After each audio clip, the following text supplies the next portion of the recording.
ৰাষ্ট্ৰীয় বজৰং দল চিৰাং জিলা সমিতিয়ে বিজনী থানাত দাখিল কৰিলে এজাহাৰ। উল্লেখ্য যে চুকুৰ আলীয়ে মহাবীৰ লাচিত বৰফুকন, মা কামাখ্যা মন্দিৰ আৰু অযোধ্যাৰ ৰাম মন্দিৰৰ লগতে আহোমসকলক অপমানসূচক মন্তব্য আগবঢ়োৱাৰ পিছত জাঙুৰ খাই উঠিছে ৰাষ্ট্ৰীয় বজৰং দল।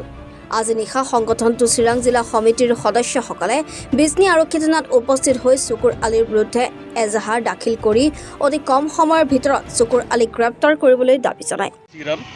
আমি আজি ৰাষ্ট্ৰীয় বজৰং চিৰাং জিলা সমিতিৰ তৰফৰ পৰা আজি ঔৰংগজেব সন্ত্ৰাসবাদী ঔৰংগজেব জাৰজ সন্তাৰ চুকুৰ আলীৰ বিৰুদ্ধে আমি এখন বিজনী থানাত এজাহাৰ দাখিল কৰোঁ। এজাহাৰ দাখিল কৰাৰ কাৰণ হ'ল ই আহোমসকলক লৈ আৰু লাচিতক লৈ যিটো বেয়া মন্তব্য কৰিছে, যিটো সাম্প্ৰদায়িক মন্তব্য কৰিছে, আমি সহ্য কৰিব নোৱাৰোঁ। ৰাষ্ট্ৰীয় বজৰং দল থকালৈকে এইবিলাক জেহাদী আমি অসমত থাকিব নিদিওঁ। যদি পুলিচে একশ্যন নলয়, প্ৰশাসনে যদি একশ্যন নলয়, আমি এজাহাৰ দিয়াৰ পিছত 24 ঘণ্টাৰ ভিতৰত যদি এজাহাৰ একচেপ্ট নকৰে আৰু যদি পুলিচ প্ৰশাসনে একশ্যন নলয়, তেনেহ'লে চুকুৰ আলী যদি নেক্সটত কোনোবা দিনত যদি ৰাস্তা ঘাটত কিবা যদি তাৰ দুৰ্ঘটনা হয়, তেনেহ'লে ৰাষ্ট্ৰীয় বজৰং দল দায়ী নহয়। জয় শ্ৰীৰাম। বিজনীৰ পৰা আশিক দাসৰ ৰিপৰ্ট, এনি ভাৰত 24।